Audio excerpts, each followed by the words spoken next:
Hadirin hadirat yang dirahmati oleh Allah Subhanahu wa taala, Rasulullah sallallahu alaihi wasallam beliau pernah bersabda, "Innama bu'istu mu'alliman." Sesungguhnya aku ini diutus untuk menjadi seorang guru atau seorang pengajar. Ini sabda Rasulullah, pernyataan beliau langsung di hadapan para sahabatnya bahwa salah satu tujuan beliau diutus adalah sebagai guru untuk mengajarkan segala hal kepada umatnya.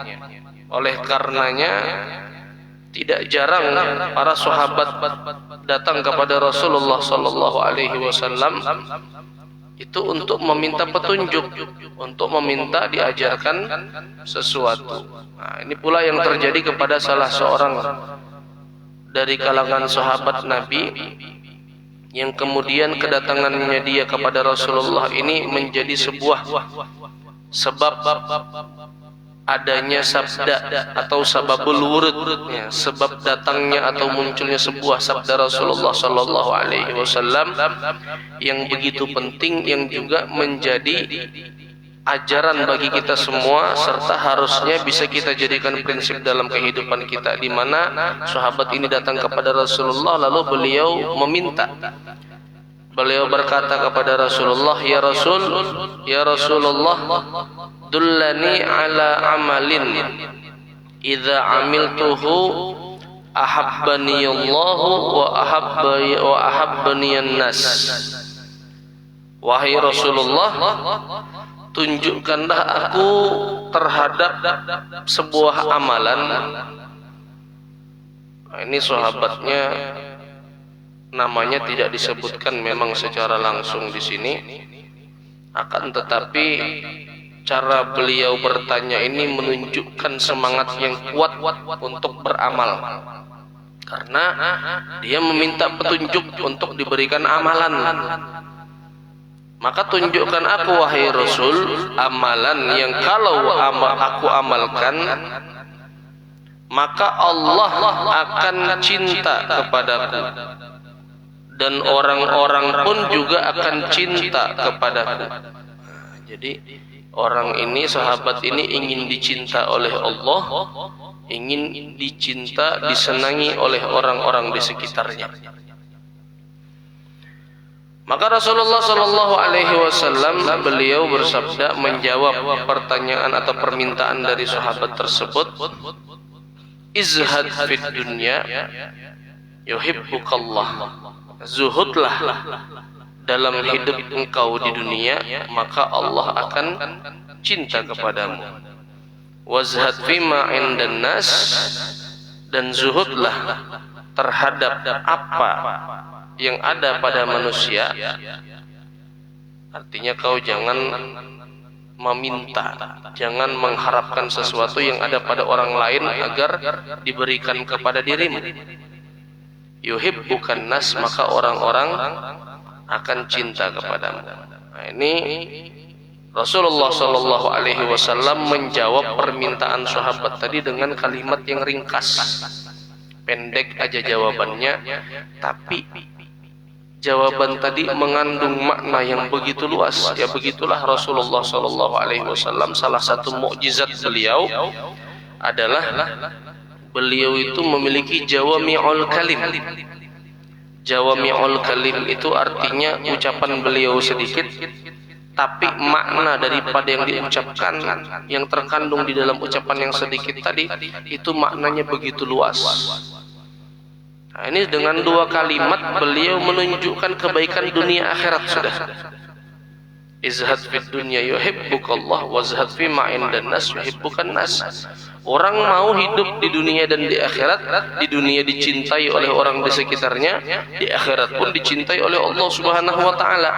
Ya kuncinya satu, yaitu zuhud. Ini zuhud ini kalau ada bahasa susah-susah gampang lah. Zuhud ini susah-susah susah. Ya, bukan susah-susah gampang, susah-susah susah. Paling susahnya. sifat yang bisa diwujudkan di dalam diri kita. Kenapa? Ya karena kita ini semuanya cinta dunia. Sekarang kalau ada barangnya hilang, apalagi kalau barangnya barang berharga, apa kita pusingnya bukan main lah. HP, handphone aja, handphone tuh lah. Ini orang kaya banyak duitnya. Handphone anggaplah kalau duit tuh mungkin ratusan juta yang punya handphone, anggaplah harga 2 juta, 3 juta atau 5 juta. Hilang nih misalnya nih, pusingnya bukan main. Ya kalau kadang memusingkan harganya, mungkin dia memusingkan isi handphonenya. Kan gitu. Harganya enggak masalah sudah, tapi kan isinya, itu kan isinya ada nomor fulan, ada nomor fulan, ada nomor fulan, itu hilang gimana nih, orang pusing dia. Padahal kan ya, walaupun bukan harganya yang dia pusingkan, tapi isi handphonenya itu pun kan juga dunia. Jadi bukan cuma bagaimana kita mencintai dunia itu mencintai sebuah nilai atau sebuah harta atau nominal uang atau sebuah benda, enggak. Tapi juga mungkin ada keadaan-keadaan tertentu yang kita sayangkan di dunia ini yang membuat kita berpikir, yang membuat pikiran kita itu tersibukkan. Itu berarti pertanda bahwa kita ini tidak zuhud. Makanya saya bilang zuhud itu susah ya. Tapi orang yang berhasil mewujudkan zuhud, yaitu dia, kendati pun dia memang susah, tapi yang berhasil mewujudkannya, maka imbalannya luar biasa. Apa? Kecintaan dari Allah dan kecintaan dari orang-orang di sekitarnya. Nah, zuhud itu tidak tiba-tiba muncul begitu aja di dalam diri seseorang. Ya, zuhud itu tidak tiba-tiba muncul. Hari-hari biasa, besok kebangun dari tidur tiba-tiba zuhud sudah. Tidak bisa gitu. Zuhud itu dilatih. Zuhud itu bukan cuma sifat untuk para ulama saja. Setiap awam, ya, setiap orang awam pun juga dia harus ikut andil belajar menjadi orang yang zuhud. Karena itu adalah inti daripada ajarannya Rasulullah SAW. Ini yang datang kepada Rasulullah meminta amalan ini, dia bukan orang alim, bukan sahabat yang terkenal, sahabat biasa-biasa saja. Tapi sama Rasulullah diajarkan untuk zuhud. Berarti kan yang namanya zuhud itu bukan untuk ulama saja, tapi setiap dari kita harus belajar untuk hidup zuhud. Nanti ya persentasenya berbeda-beda. Ada yang zuhudnya cukup baik, ya. Ada yang zuhudnya baru dia belajar baru mulai, ya sesekali masih kepikiran tentang hal-hal duniawi dan lain sebagainya. Macam-macam. Yang namanya orang belajar kan tentu tingkatan-tingkatannya nanti berbeda-beda. Nah, dan zuhud itu bukan berarti yang namanya zuhud terhadap dunia itu hidup tanpa harta. Enggak ya? Itu pilihannya Rasulullah SAW. Ya, beliau zuhudnya Rasulullah itu beliau hidupnya tanpa harta. Tapi itu pilihan bagi Rasulullah. Karena suatu ketika Sayyidina Umar bin Khattab radhiyallahu taala anhu ya, datang menemui Rasulullah. Rasul ini baru bangun dari tidurnya. Pas bangun dari tempat beliau tidur, itu di punggungnya beliau tuh nyeplak, tahu kayak bekas tikar anyaman itu. Kita kalau tidur di atas tikar anyaman langsung menyentuh badan kita. Kalau kita bangun itu nyeplak dia ya. Ada bekasnya di badan. Rasulullah itu. Pas beliau bangun ada bekasnya di badan. Maka Sayyidina Umar bin Khattab radhiyallahu taala anhu, beliau ini yang namanya sangat cinta dengan Rasulullah. Tiba-tiba Sayyidina Umar ini nangis ya. Rasulullah bertanya, apa yang membuat engkau menangis wahai Umar? Kata Sayyidina Umar, zakartu Kisra wa Kaisar, aduh wallah, aku ini mengingat raja-raja kerajaan Persia, Romawi. Itu mereka kan semuanya musuh-musuhnya Allah. Mereka tidak beriman kepada Allah. Tapi mereka fil khazzi wal qazzi wal hariri wad dibaj. Mereka itu ya Rasulullah tidurnya di atas kasur yang empuk, dibungkus dengan spray sutra yang lembut. Lalu pakaian mereka pun juga pakaian sutra yang juga sangat lembut. Wa anta Rasulullah, sedangkan engkau adalah Rasulullah, kekasihnya Allah. Wa khiratuhu, pilihannya Allah. Min khalqihi, pilihannya Allah yang paling mulia di antara seluruh makhluknya. Ala hadzal hal, kau berada dalam keadaan seperti ini. Ya, dalam keadaan nyeplak di badanmu itu bekas tempat tidur. Itu yang membuat Sayyidina Umar sedih. Kok mereka yang menjadi musuhnya Allah, yang tidak beriman kepada Allah, hidupnya enak, kenapa engkau kekasih Allah hidupnya malah seperti ini? Maka Rasulullah ketika itu sedikit mengangkat suaranya. Afi syakkin anta ya ibn al-Khattab. Anaknya Khattab, maksudnya ya Sayyidina Umar ya. Orang Arab itu kalau bicara mau menegaskan sesuatu itu tidak nyebut nama orangnya lagi, tidak menyebut nama lawan bicaranya, langsung nama bapaknya disebut. Supaya apa? Supaya yang diajak bicara ini langsung tersentak pikirannya. Ya. Kalau Rasulullah bilang, apakah kau ragu Umar? Nah, itu kan biasa aja. Apakah kau ragu wahai anaknya Khattab? Nah, itu langsung dia kayak seakan-akan tersadar dengan jati dirinya sendiri. Afi syakkin anta ya ibn al-Khattab, kata Rasulullah. Apakah kau ragu? Amatarda antakuna lahumud dunya walanal akhirah. Tidakkah kau senang kalau dunia ini biarkan saja untuk mereka, tapi nanti akhirat untuk kita, kata Rasulullah sallallahu alaihi wasallam. Jadi tidak apa-apa mereka yang dapat dunia, tapi kita yang dapat akhirat. Nah, ini yang digambarkan daripada zuhudnya Rasulullah sallallahu alaihi wasallam. Dalam riwayat lain diceritakan Rasulullah sallallahu alaihi wasallam beliau menyatakan bahwa dirinya sendiri, innama ana aqulu kama yaqulul 'abd wa ajlisu kama yajlisul 'abd. Aku ini makan sebagaimana para budak itu makan, ya. Artinya makananku sama makanannya budak sama. Cara aku tidur, cara aku duduk dengan caranya budak tidur dan duduk itu sama. Ini Rasulullah SAW. Kadang 2 bulan berlalu di rumah beliau itu tidak nyala kompornya, tidak ada nyala api, karena cuma makan kurma saja. Ada makanan ya kurma, kan tidak perlu dimasak kalau kurma, jadi apinya tidak nyala. Nah, tapi ya kurma itu makanan darurat sebetulnya, bukan makanan utama. Ya tapi itu yang terjadi kepada Rasulullah SAW. Apakah beliau tidak bisa jadi orang kaya? Bisa.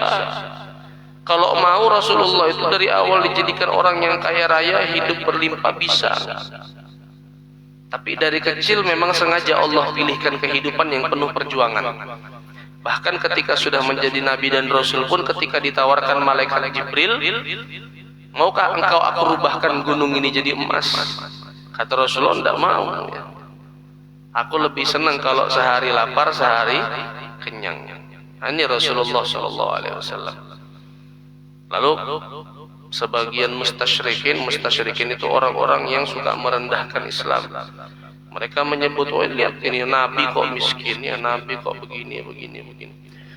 Ditunjukkan seakan-akan itu sebuah keburukan yang terjadi menimpa Rasulullah SAW. Ternyata dijawab oleh Syekh Muhammad Said Ramadan Al-Muti. Dijawab oleh beliau, kenapa kok Rasulullah itu hidupnya penuh perjuangan? Dari kecil ayahnya meninggal, disusui Halimah itu pun kadang dibayar kadang enggak. Lalu 6 tahun ibunya meninggal, lalu 8 tahun kakeknya yang meninggal, dibawa oleh pamannya, diajak keliling berdagang. Pamannya ini Abu Thalib ini bukan orang kaya, diajak keliling berdagang jualan. Lalu setelah itu diajarkan cara menggembala kambing. Ya, berdagang, menggembala kambing ini kan kerjaan orang-orang yang memang kerjaan keras lah, atau kerjaan kasar lah bahasa orang itu. Rasulullah melakukan itu. Lalu sempat naik taraf hidup beliau di menjelang pernikahan dengan Sayyidatuna Khadijah. Ya, Rasulullah menjadi pedagang pebisnis yang sukses sampai akhirnya bisa memberikan mahar yang besar. Tapi pada akhirnya kemudian dalam perjuangannya menjadi Nabi dan Rasul, ya beliau hidup lagi jauh daripada dunia. Kenapa kok Rasulullah kehidupannya seperti itu? Karena Allah ingin menunjukkan bahwa kehidupan seperti itulah yang Allah itu ridhoi untuk diarungi, untuk dirasakan oleh kekasih-kekasihnya. Ya. Kehidupan yang seperti itu, penuh perjuangan seperti itu yang Allah ridhoi untuk kekasihnya. Jadi kalau kita ini hidupnya alhamdulillah bergelimang harta, banyak rezekinya, ya kita bersyukur juga. Cuma kita bisa membayangkan, oh ternyata cara aku hidup ini jauh daripada caranya Rasulullah SAW.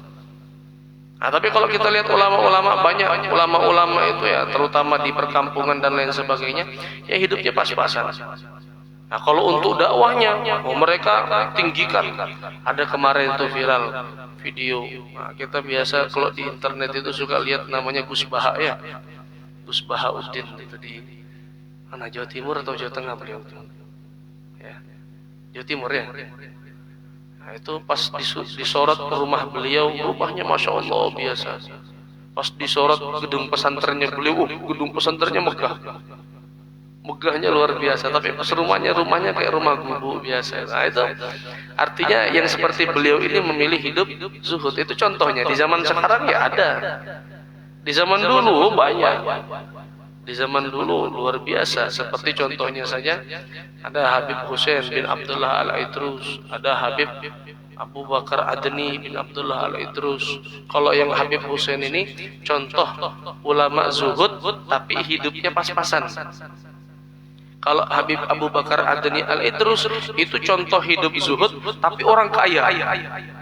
Jadi jangan kira zuhud itu harus hidup miskin, pas-pasan. Kaya pun ada kalanya orang itu zuhud. Nah, karena makna zuhud itu sendiri ya bukan tersiksa dengan dunia, enggak. Bukan hidup melarat, bukan. Tapi makna zuhud itu adalah a'rada 'anid dunya, berpaling dari dunia. Wala tubali, dan orang tersebut tidak boleh memperdulikan bi iqbaliha wa idbariha, datang atau perginya dunia tersebut. Jadi ya datang, silahkan kalau ada harta yang datang. Kalau pergi, silahkan ada harta yang pergi. Kalau datang bisa dipakai ibadah. Ya kalau hartanya pergi, ya berarti saya bisa beribadah juga tanpa harta tersebut. Nah, itu. Wala ta'khudhu minha illa ma la budda minhu fil halal. Dan kadang dia tidak memanfaatkannya untuk kepentingannya pribadi, kecuali ya untuk sesuatu yang memang harus, dan itu pun harusnya halal. Ya. Seperti makan, ya kan makan harus, berpakaian itu kan harus, bertempat tinggal yang secukupnya, ya, itu kan harus. Maka yang diambil untuk kepentingan itu saja. Ya sisanya terserah mau datang, mau pergi, mau ada, mau enggak. Itu zuhud. Ya. Nah, kalau kita kan sekarang di mental kita sekarang ini, cara kita berpikir sekarang bagaimana cara kita mengumpulkan sebanyak-banyaknya ya. Ada kita sekarang merasa ya apa yang ada cukup, sisanya terserah, sudah sisanya ini buat orang kah, buat siapa? Tidak pernah gitu. Ya, kita bagaimana caranya bisa mengumpulkan harta sebanyak-banyaknya. Kalau sudah hartanya ngumpul, ya tidak tahu kadang mau dipakai untuk apa. Ya apalagi kalau ibadah-ibadah yang wajibnya sudah selesai, sudah pernah umroh, sudah pernah haji, ya sudah ziarah ke sana dan ke sini, hartanya masih banyak. Ya ternyata dikumpulkan selama ini, pada akhirnya ya tujuannya untuk diwariskan saja. Karena yang menjadi harta kita itu adalah apa yang kita makan, apa yang kita pakai, dan apa yang kita sedekahkan. Sisanya kalau tidak hilang, kalau tidak pergi ya jadi warisan fatarikun linnas. Itu harta kita. Jadi yang sisanya itu yang kalau tidak pergi hilangnya itu bukan harta kita itu. Yang menjadi warisan itu bukan harta kita. Hartanya orang, rezekinya orang. Nah, rezeki kita ya yang kita pakai sampai rusak, yang kita makan sampai kita kenyang dan lalu kemudian jadi kotoran. Nah, kemudian juga yang kita sedekahkan. Nah, ternyata yang banyak orang luput itu yang disedekahkan itu. Nah, itu rezekinya dia karena nanti di akhirat akan menolong dia. Nah, pada akhirnya itu dia zuhud itu beratnya luar biasa. Nah, tapi orang kalau mengerti hakikatnya dunia, maka sebetulnya yang namanya zuhud itu adalah sebuah keharusan, sebuah kewajiban. Karena kecintaan terhadap dunia itu bertentangan dengan keberuntungan di akhirat. Bahkan kecintaan terhadap dunia itu meninggalkan kecintaan terhadap dunia itu justru menjadi kunci untuk mendapatkan keberuntungan di akhirat. Nah, itu dia. Meninggalkan kecintaan terhadap dunia, artinya menghilangkan kecintaan tersebut, itu justru menjadi kunci untuk mendapatkan keberuntungan di akhirat. Tapi kalau orang meninggal dalam keadaan dia cinta dunia, membawa kecintaan terhadap dunia di dalam dirinya, lalu dia mati dalam keadaan tersebut, maka kebahagiaan di akhirat tak bisa dia dapatkan. Bertentangan. Makanya kalau kita lihat para nabi dan rasul itu semuanya mereka banyak yang punya harta, tapi tidak pernah terikat dengan hartanya, seperti Nabi Ibrahim alaihissalam. Nabi Ibrahim alaihissalam ini hartanya begitu banyak. Kambing-kambing ternaknya saja mungkin puluhan ribu. Jangankan kambing ternaknya, anjing yang untuk menjaga kambing ternak itu aja 4.000 jumlahnya. Ini anjing untuk menjaga kambingnya. Biasanya kalau peternak di Afrika itu, kalau cuma punya 500 atau 1.000 kambing, itu cukup 2 saja. Yang jaga itu 2 ekor anjing. Cukup sudah. Oh, ini anjingnya Nabi Ibrahim yang buat menjaga ternaknya, itu anjingnya yang 4.000. Gimana ternaknya itu mungkin ratusan ribu jumlahnya ya. Saking kayanya Nabi Ibrahim alaihissalam saat itu. Tapi sama beliau setiap anjingnya itu dikalungin dengan emas. Setiap anjingnya itu dikasih kalung emas. Ditanya, wahai Ibrahim, kenapa? Entah ini kisahnya setelah beliau diangkat menjadi Nabi dan Rasul atau sebelum? Kayaknya sebelum. Karena masih dalam masa menggembala kambing ya. Karena biasanya memang Nabi dan Rasul itu kebanyakannya alumni penggembala kambing. Kebanyakannya. Karena apa? Karena menggembala kambing itu salah satu bentuk pendidikan untuk menggiring umat. Ya.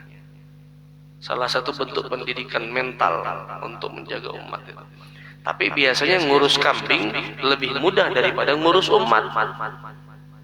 Kayak di pesantren itu saya punya ustadz itu kalau sudah marah dia bilang, saya ini lebih baik menggembala kambing daripada menggembala kalian. Itu santri kalau sudah jam sholat, ada kalanya mereka dikeluarkan dari asrama.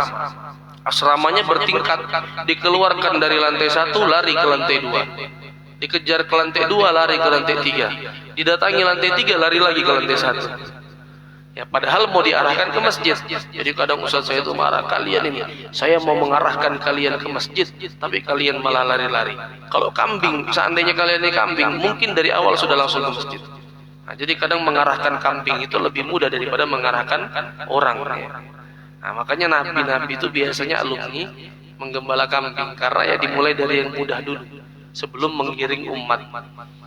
Nah, itu Nabi Ibrahim ya seperti itu. Ya, mungkin itu di masa sebelum diangkat menjadi Nabi dan Rasul. Nah, lalu digantunglah emas di leher-lehernya anjing itu. Kata orang ini tanya, wahai Ibrahim, kenapa emasmu kau gantung di leher-lehernya anjing itu?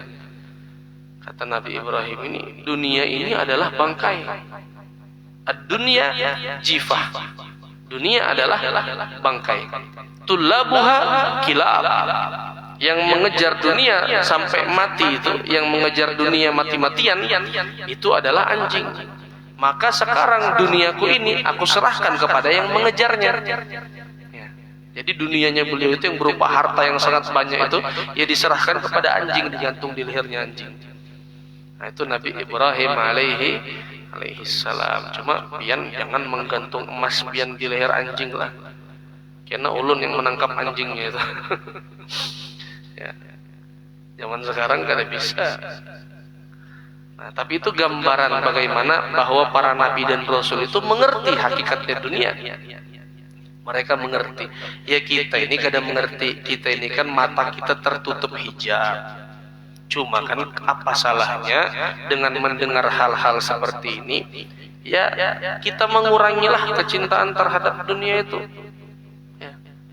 Kita kurangi, mungkin barangkali kita susah untuk menjadi 100% orang yang zuhud, setidak-tidaknya ya kita mengurangi. Ya kalau barang ada yang hilang, janganlah terlalu menyesal sampai pusing 7 keliling. Kadang ada orang sampai stres. Itu kenapa stres itu? jadi kayak orang kegilaan ya, gelagatnya jadi kayak orang tidak waras. ODGJ. Iya, kemarin itu ada anunya, kendaraannya hilang. Nah, dipikirkannya terus sampai sakit, sampai garing akhirnya, sampai akhirnya kada waras. Itu kan terjadi kan, bukan satu dua kasusnya, banyak. Karena ya itu tadi, keterikatan terhadap dunia itu yang tidak ada habisnya.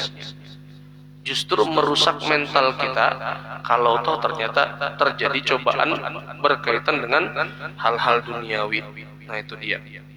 Nah, tapi kalau bisa kita munculkan zuhud, maka insya Allah kita mendapatkan kecintaan dari Allah Subhanahu wa Ta'ala, mendapatkan kecintaan dari manusia. Nah, zuhud itu artinya kalau terhadap manusia kita jangan meminta. Lah, jangan meminta. Ulun ini termasuk juga orang yang sering pengalaman mendatangi beberapa orang-orang kaya, tujuannya untuk mencari atau tujuannya untuk membawa proposal mencari dana kegiatan tertentu. Ya beberapa kali pernah lah kita pengalaman, terutama waktu masih zaman kita masih santri di pesantren. Beberapa kali kita, kalau kami para santri, organisasi santri itu ingin mengadakan ingin mengadakan kegiatan, kadang kami datangi orang-orang kaya untuk supaya mereka mau menyumbangkan dananya. Nah, ternyata dari pengalaman itu kita melihat orang kaya tuh kada suka diminta. Ini hadis Rasul nih. Kalau kita meminta, berarti kan kita kada zuhud terhadap orang tersebut. Orangnya pun yang dimintai kada suka. Jadi kayak apa tekniknya kita supaya ingin memberi? Tekniknya itu kita datang aja, ngobrol. Assalamualaikum Pak Haji, ulun hendak datang ke rumah pian. Adakah pian, kami hendak silaturahmi? Oh iya ada, datang aja kena sore habis asar. Datanglah kita habis asar tuh lah. Nah, datang habis asar. Berkesahan sama Pak Haji, apa kabar pian? Sehat pian lah. Anak pian masih di pondok kau? Masih panjang-panjang. Pak Haji, kami ini organisasi santri ini ingin mengadakan acara atau kegiatan kayak ini. Nah, insya Allah ini kegiatannya kegiatannya ini kita akan menyewa panggung. Kami akan mendatangkan guru kami fulan misalnya. Kami akan mendatangkan tim hadrah fulan misalnya. Itu disebut semualah, sebutkan sudah. Ah, kayak itu aja kaji Pak Haji, kabarnya Pak Haji lah. Sejauh ini doakan aja, tolong doakan semoga acara ini lancar. Insya Allah semoga lancar acara pian. Masih belum ada apa-apa nih. Tapi kada lawas juga Pak, kada nyaman juga kita lawas-lawas lah. Ya sudah Pak Haji lah. Kami ini hendak bulik dulu parak maghrib sudah. Sebentar Bang. Itu tadi acara kira-kira apa yang bisa ulun bantu? Nah, dalam hati kena sudah nih.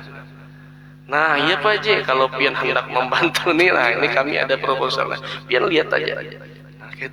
Itu lebih senang mereka seperti itu ketimbang Assalamualaikum Pak Haji, kami mau ada acara, punya anggaran sekian-sekian. Nah, kami minta tolong Bang pian bantu, paling 200.000, 300.000 keluarnya. Nah, tapi kalau kayak tadi caranya, kita zuhud, kada boleh minta. Jangan minta, kalau minta inya kada suka. Kebanyakan ini pengalaman ulun, kada tahu kalau di antara pian ada yang suka diminta. Senang aja ulun ringkas saja kisahnya. Ya, kalau ada yang langsung diminta langsung memberi ganal itu nyaman itu. Nah, tapi kan kebanyakan tidak. Kebanyakan ya kita suka datang dalam keadaan zuhud tanpa meminta. Dia pun akan mengerti. Dan itu lebih sering berhasil daripada kalau meminta langsung. Ternyata ya itu yang diinginkan Rasulullah. Kalau kita ini zuhud terhadap orang-orang, ya kita tidak suka meminta, apalagi untuk kepentingan pribadi. Ya, apalagi mintanya untuk kepentingan pribadi. Maka orang itu tidak suka dengan kita. Tapi ini nasihat untuk kita supaya jangan meminta-minta lah. Ini nasihat untuk kita supaya jangan kita meminta-minta. Cuma kalau seandainya ini dari sudut pandang lain, kalau seandainya pian kedatangan orang, datang orang tersebut kepada pian meminta-minta, apalagi sampai meminta sebuah hajat untuk kepentingan pribadinya, apalagi kalau itu mendesak, jangan sekali-kali juga pian menolak. Orang kayak inilah kata Rasulullah kada bakal disenangi manusia. Jangan. Justru kalau ada orang yang datang meminta, apalagi mendesak darurat kepentingan pribadinya, ini belum makan berapa hari, mau kada mau harus menghilangkan sudah rasa malunya untuk meminta kepada orang lain. Nah, itu bari aja. Karena biasanya di situ juga jalan bagi kita untuk harta kita ini agar menjadi berkah supaya kita bisa berbagi. Nah, tapi untuk diri sendiri kita katakan kepada diri sendiri, jangan kita meminta. Nah, tapi untuk orang lain yang datang meminta, jangan kita, orang datang meminta lalu kita nasihati, ikam nih minta-minta terus. Jangan. Itu menyakiti perasaan orang. Kalau pian hendak memberi bari aja, kalau kada hendak memberi tolak dengan halus. Jangan sudah memberi sedikit baru memarah-marahi lagi.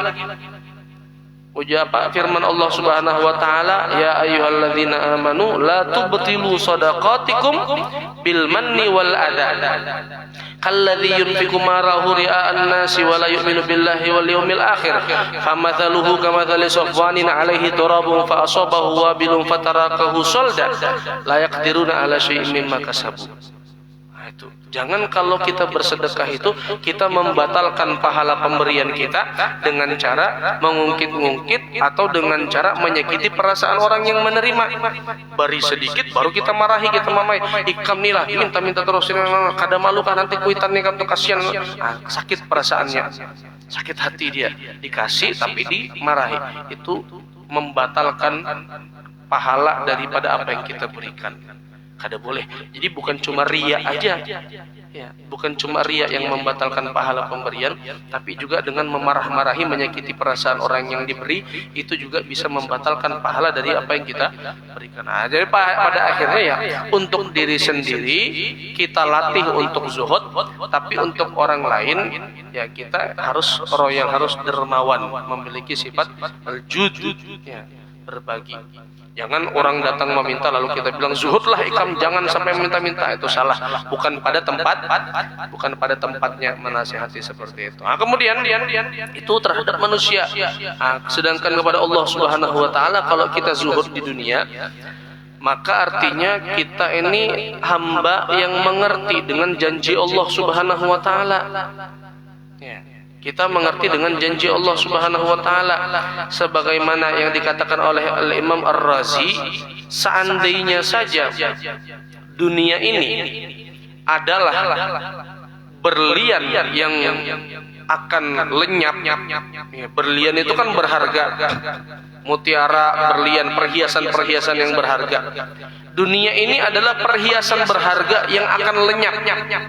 Sedangkan akhirat itu adalah selembar pakaian biasa yang kekal abadi.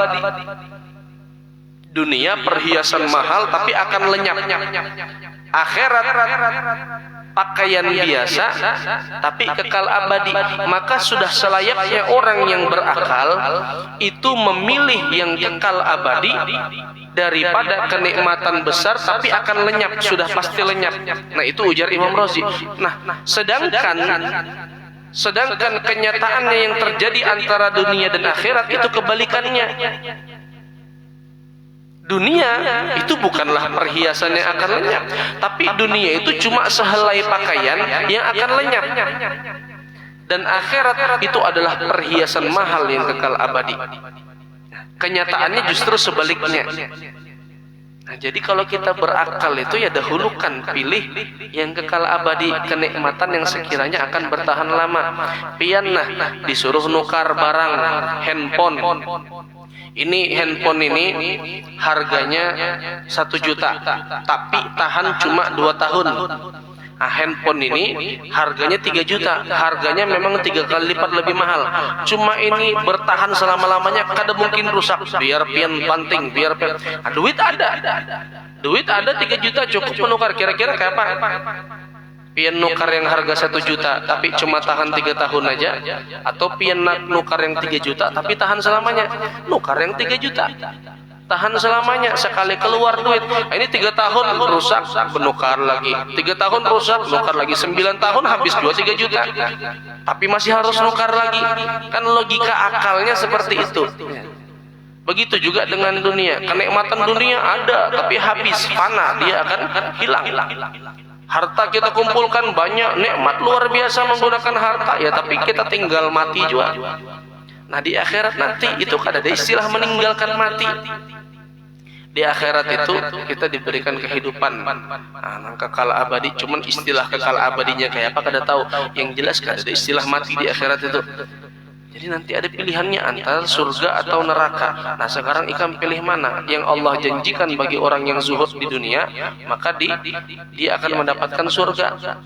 Karena kuncinya surga itu zuhud terhadap dunia. Sedangkan yang tidak zuhud, yang dia rakus terhadap dunia, maka kebalikannya, wal'iyadzubillah. Nah sekarang tinggal kita aja mau pilih yang mana. Kan kayak itu gambarnya lah. Maka orang yang memilih untuk hidup zuhud di dunia, dia akan mendapatkan kecintaan dari Allah. Jadi sekali lagi zuhud itu bukan kita hidup melarat lah, tapi bagaimana kita di dalam hati itu menanggalkan, menghilangkan keterikatan atau rasa cinta yang sangat kuat terhadap apa yang kita miliki. Ya santai aja jadi orang lah. Jadi orang tuh santai aja. Jadi orang kalau zuhud terhadap dunia, duitnya banyak, maka gampang keluar buat agama. Ya, gampang keluar duitnya buat agama sampai habiskah atau sampai setengahnya gampang aja. Sayyidina Umar waktu perang Tabuk, ya Rasulullah, setengah hartaku buat umat Islam dipakai peperangan, dipakai perbekalan untuk peperangan. Sayyidina Abu Bakar datang, ya Rasulullah, ulun kada setengah, semuanya. Nah ini artinya ada zuhud yang sangat kuat di dalam diri mereka, tidak terikat ya, dengan apa yang mereka miliki, sehingga gampang mereka keluarkan, mereka berikan untuk kepentingan agama. Nah itu zuhud. Nah, jadi kita latih diri kita, jangan sampai kita tidak mau ambil bagian daripada hidup zuhud. Tidak harus melarat, tapi dengan cara menghilangkan keterikatan. Jadi supaya kada pusing lagi pian, kada banyak pikiran, kada gampang stres. Orang stres atau banyak pikiran itu biasanya sumber segala macam penyakit. Ya, stres sedikit asam lambung naik, stres sedikit tekanan darah naik. Bujur kada? Ada orang berobat ke penyakit dalam. Dokter, saya ini sakit perut. Oh, asam lambung, dicek asam lambungnya naik. Dokter, apa penyebab asam lambung naik? Ulun kada pernah makan macam-macam. Asam lambung naik ini penyebabnya pikirannya. Nah, kebanyakan pikiran terhadap dunia. Pusing. Dunia itu salah satu yang memusingkan kepergian dunia itu syaitan. Syaitan itu dulu diberikan hak untuk menggunakan dunia ini semuanya. Iblis itu diberikan hak untuk menggunakan dunia. Begitu diambil dunia ini dari iblis, maka si iblis ini yagtam itu artinya pusingnya, galau kehilangan dunia. Maka dikarenakan dia galau kehilangan dunia, maka iblis itu jadi mal'un, jadi makhluk yang terlaknat. Korun beda lagi. Korun inya diberikan dunia. Begitu mendapatkan dunia, himungnya, senangnya luar biasa. Maka dikarenakan kebahagiaan, kesenangan yang berlebih-lebihan karena mendapat dunia, maka korun pun juga dihukum oleh Allah Subhanahu wa taala. Jadi kalau hilang jangan pusing, kalau dapat jangan terlalu himung, biasa-biasa aja. Bersyukur tetap kepada Allah Subhanahu wa taala, tapi juga ketika hilang jangan sampai kita marah kepada Allah Subhanahu wa taala. Itu berada di tengah-tengah, insyaallah pian berataan semuanya. Kita berataan mendapatkan rezeki yang halal, yang baik, yang berkah, yang tapi juga kita iringi dengan sifat zuhud di dalam diri kita, tidak terikat dengan harta-harta tersebut. Amin ya rabbal alamin. Semoga kita berataan semuanya mendapatkan kecintaan dari Allah, dicinta juga oleh orang-orang sekitar kita, dicinta juga oleh Nabi Muhammad SAW, dan semoga kita semua termasuk orang-orang yang jalannya menuju ke surganya Allah Subhanahu wa taala dipermudah, tidak dihalang-halangi oleh harta yang kita miliki di dunia. Amin ya rabbal alamin. Ini aja, semoga yang sedikit ini bermanfaat. Salah dari khilaf yang ulun sampaikan mohon maaf. Hadanallahu wa iyyakum ajma'in siratal mustaqim. Assalamualaikum warahmatullahi wabarakatuh.